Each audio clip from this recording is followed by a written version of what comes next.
இன்றைக்கி இறால் வச்சு இறால் குழம்பு எப்படி பண்ணது பார்ப்போம். இதுக்கு வந்து ஒரு 300 கிராமு இறாலை வந்து சுத்தம் பண்ணி வச்சுக்கோங்க. அது குடல் எடுத்தாச்சு. இதுக்கு தேவையான மற்ற பொருள், ஒரு சின்ன தேங்காய் துண்டை வந்து பொடியாக கட் பண்ணிக்கோங்க. ஒரு 10 பூண்டு பல்லை வந்து அதுவும் வந்து கட் பண்ணி வச்சுக்கோங்க. ஒரு 15 சின்ன வெங்காயம், ஒரு நெல்லிக்காய் சைஸ் அளவு இருக்கிற புளியை வந்து தண்ணியில் ஊற வச்சுக்கோங்க.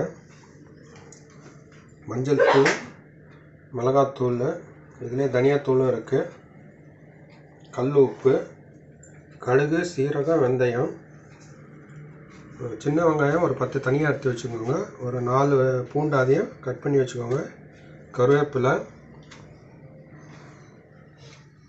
ஒரு தக்காளி. தக்காளி, இந்த சின்ன வெங்காயம், பூண்டு, தேங்காவை மிக்சியில் நல்லா மைய பேஸ்ட் மாதிரி அரைச்சி வச்சுக்கலாம். இப்போ இதெல்லாம் வச்சு இறால் குழம்பு எப்படி பண்ணுறதுன்னு பார்ப்போம். ஒரு மண் சட்டி எடுத்து சூடு பண்ணிக்கோங்க. அதில் ஒரு 4 ஸ்பூனு கடலெண்ணெய் விட்டுப்போம். இந்த இறாலை வந்து முதல்ல எண்ணெயில் பொரித்து எடுத்துட்டு அப்புறமா குழம்புல போட்டோம்னா இறால் சாஃப்டாக இருக்கும். எண்ணெய் சூடாகட்டும். இப்போ இதில் இறாலை போட்டு வறுத்துடலாம்.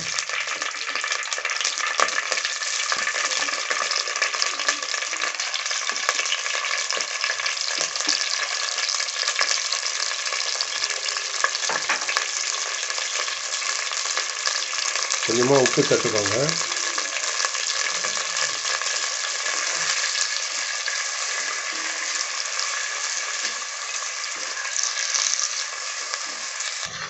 ரெண்டு நிமிஷம் இறால் நல்லா எண்ணெயிலே வெந்துடுச்சு. இந்த சமயத்தில் எடுத்துட்டிங்கன்னா இறால் சாப்பிட்றதுக்கு நல்லா சாஃப்டாக இருக்கும்.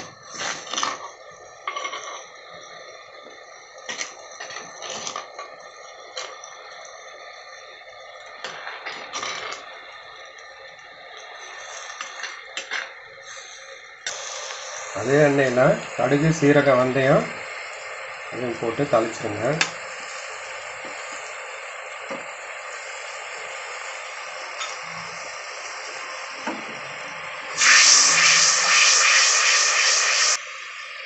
இதுலேயே வந்து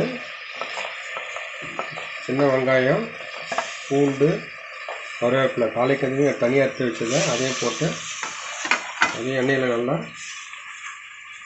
பரட்டி விட்டுருங்க.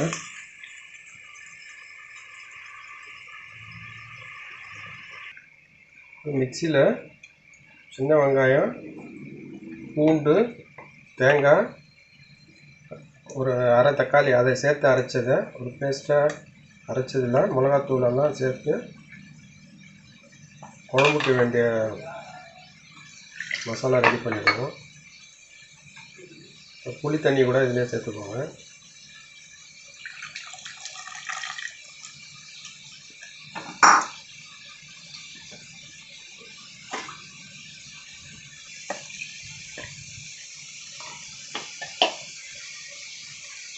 கொஞ்சமாக மஞ்சள் சேர்த்துக்கோங்க.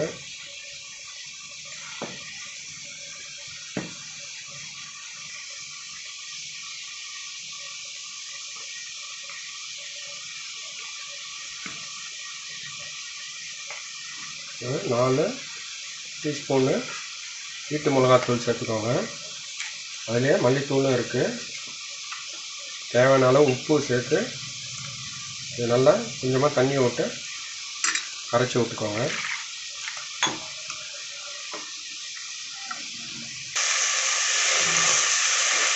வெங்காயம், பூண்டு எல்லாம் கூட நல்லா வதங்கின்னு இருக்குது. பாதி தக்காளி இதில் சேர்த்து அதையும் வதக்கி விட்டுக்கோங்க.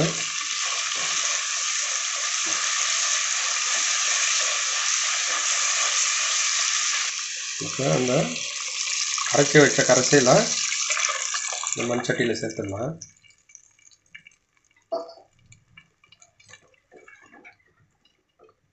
இது பச்சை வாசனை போகிற அளவுக்கு நல்லா கொதித்து வரட்டும். அதுக்கப்புறம் இறாலை சேர்த்துடலாம். மூடி போட்டு ஒரு 5 நிமிஷம் நல்லா கொதிக்க விடுங்க. இது மூடி போட்டு கொஞ்ச நேரம் வேக விட்டுருங்க. ஒரு 8 நிமிஷம் நல்லா கொதிச்சு வந்துருச்சு. இப்போ எண்ணெயும் பிரிஞ்சு வந்துருச்சு. இப்போ இதில் வந்து இறாலை போட்டு ஒரு 2 நிமிஷம் மட்டும் கொதிக்க வைங்க, ரொம்ப நேரம் வேண்டாம்.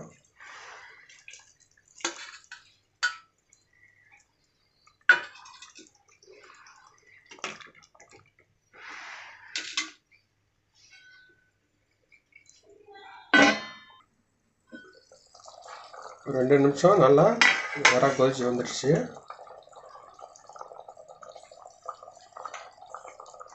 இப்போ இந்த குழம்பை தாளிச்சிடலாம். இதுக்கு ஒரு 1/2 டீஸ்பூனு எண்ணெய் எடுத்துக்கோங்க. எண்ணெய் சூடாகிடுச்சு. இப்போ இதில் கொஞ்சமாக கடுகு சேர்த்துக்கோங்க, கருவேப்பிலை சேர்த்துக்கோங்க.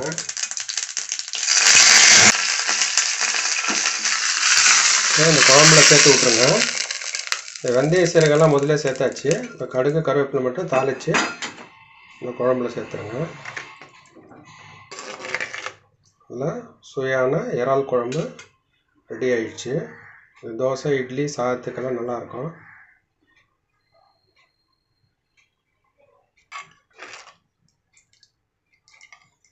முதல்ல வறுத்து போகிறதுனால உங்களுக்கு இறால் வந்து கெட்டியாகாமல் சாஃப்டாகவே இருக்கும், சாப்பிட்றதுக்கு நல்லாயிருக்கும்.